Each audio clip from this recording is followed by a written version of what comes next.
They're shutting down Detroit, but they're also shutting down coal mines. They're shutting down entire towns and perhaps even states. And ultimately, if they're not stopped, they will shut down America. Friends of coal, we love it. And American labor is under attack, an attack based on greed, based on ignorance, based on lies, based on fundamental misunderstandings of what our government's core purpose is. You see, our government is supposed to be helping you, not everywhere else in the world except you. The comments you will hear from me today are obviously not typical of an American CEO. So perhaps it would help to give you a little background to put them in perspective. I am an Appalachian guy. Believe it or not, I was once a member of the United Mine Workers of America. I have trapped muskrats for 50 cents and hunted 2-cent bottles in order to buy a $1 baseball. I grew up here, and I went into my first coal mine more than 4 decades ago. I have personally experienced the fear of not having any money, the embarrassment of not being able to pay a bill, and the frustration of not being able to find a job.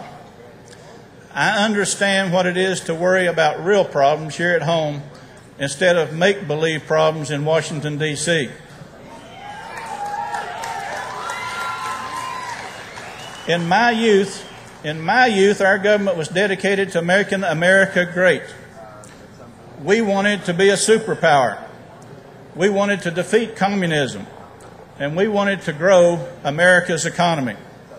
Corporate America shared these goals and hired American labor to get the job done. But so much has changed. Today, the goal of our government is not to be a superpower, but to apologize for being one. Our government's other goal is to lower the temperature of the earth. It is not to increase the size of our economy, but rather to increase the size of our government. And helping the government eliminate American jobs is so-called corporate America. Companies whose goals are to hire workers in foreign countries. They do not work to create jobs for you. They work to give your jobs to someone else in some other country. I have personally witnessed this as I sit beside of America's corporate leaders at the U.S. Chamber of Commerce, at the National Mining Association, and elsewhere. I often hear their warped views on climate change, on illegal immigration, on government spending, and on bailouts. Also on energy policy, on ethanol, and on carbon sequestration. These guys think they're geniuses, and they brag about making liquid energy from corn. They don't know that in these hills we've done that for over 100 years, and we call it moonshine.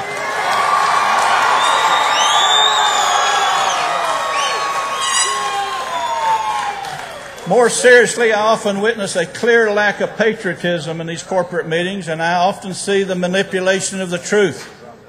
I hear the constant excuse of political reality. I see their fear of their own government.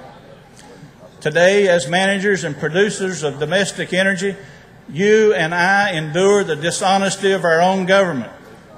We endure an environmental protection agency that considers their cause more sacred than the truth. We endure a government that uses our own taxes to destroy our own jobs.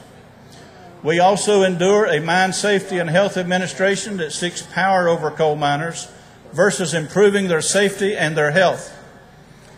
As someone who has overseen the mining of more coal than anyone else in the history of Central Appalachia, I know that the safety and health of coal miners is my most important job. I don't need Washington politicians to tell me that, and neither do you. But I also know that Washington and state politicians have no idea how to improve miner safety.